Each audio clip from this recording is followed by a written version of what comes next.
Vamos começar, não tem como, né, Joel, ser diferente disso daqui hoje.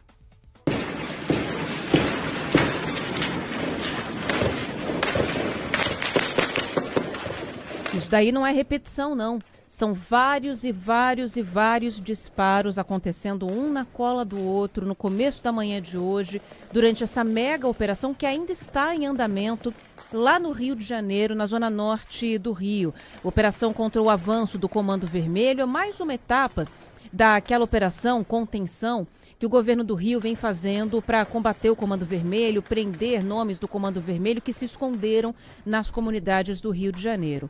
Hoje, 2.500 agentes das forças de segurança foram aos complexos do Alemão e da Penha, que reúnem quase 30 favelas no Rio de Janeiro, para prender pelo menos 100 criminosos. O último balanço que a gente tem, Joel, é de 81 prisões, 20 mortes.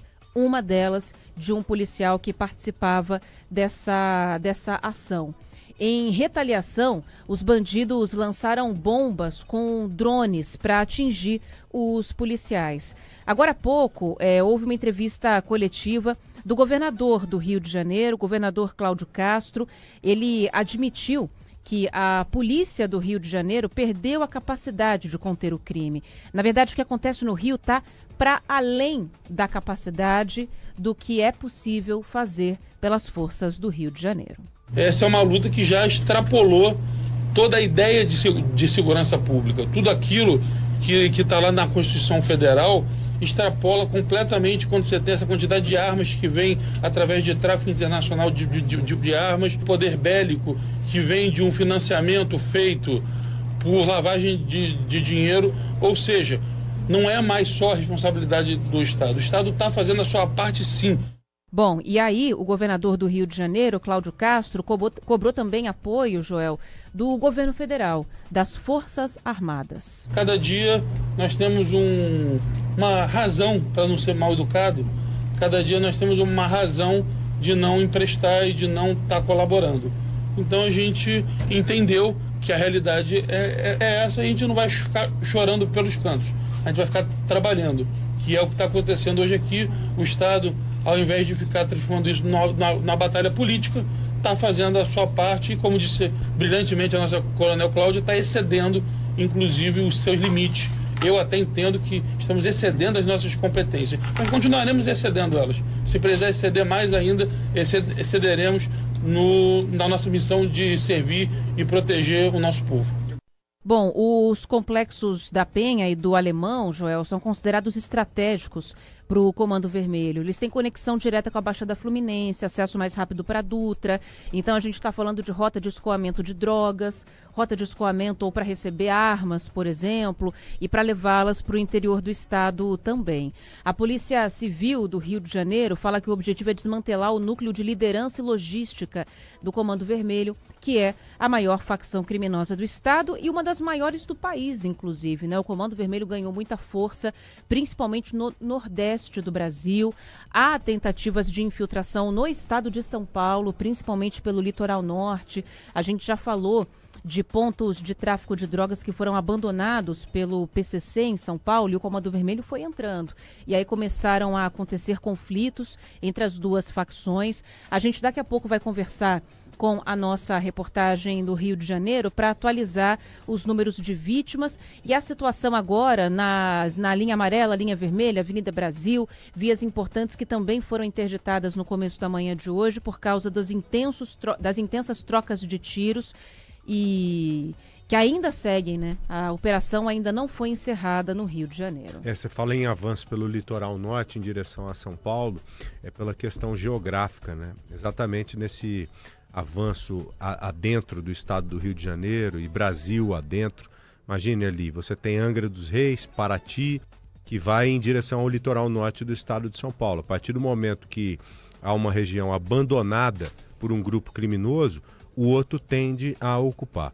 Agora, o mais interessante, gente, disso tudo, para vocês que não viram ainda as imagens ou que viram algumas imagens, eu digo o seguinte: eu estava há pouco na central de jornalismo ali da Band, acompanhando atentamente uma sequência de imagens relacionadas a essa operação. o início da chegada da polícia, algumas poucas horas depois da primeira chegada de uma equipe policial, e eu não consegui diferenciar essas imagens que eu estava acompanhando, por exemplo, com a faixa de Gaza. Você deve estar ouvindo e falando, pô, o Joel está superdimensionando isso, não é possível. Gente, não havia diferença alguma. Tiro para tudo quanto é lado, de armamento pesado mesmo, porque esses caras hoje, mais do que nunca, têm armamento de guerra, parelho às armas que a própria polícia utiliza, ou até mesmo superiores. Utilizaram até drone para lançar granada, lançar explosivo em direção aos policiais.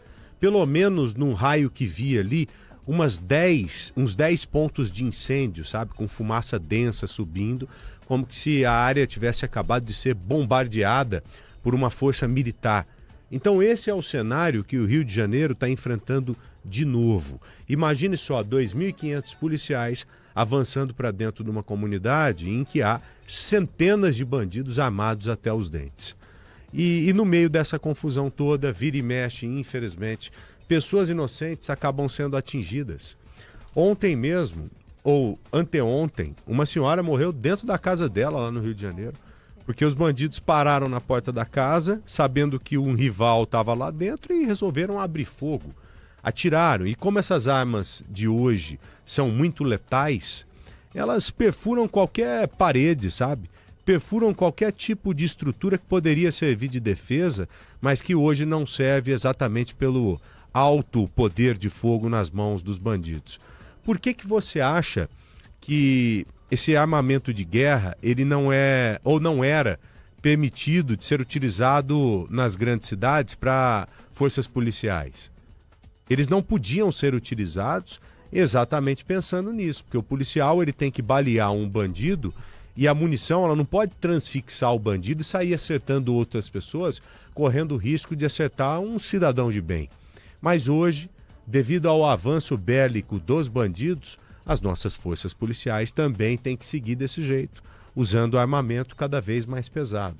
Essa operação de hoje, ela vem na esteira de uma investigação de pelo menos um ano. Um ano a Polícia do Rio de Janeiro vem fazendo um mapeamento, vem fazendo um levantamento para conseguir, de uma forma rápida, prender o maior número possível de bandidos. E pelo menos os números que vi até agora, eles são bem consideráveis. 81 presos, infelizmente o número de mortos ele é grande, mas vamos torcer para que seja quase que exclusivamente de bandidos.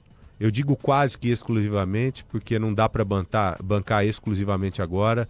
Já há pelo menos a confirmação de um policial morto, sem falar nos outros policiais que infelizmente foram baleados. É o efeito colateral, né?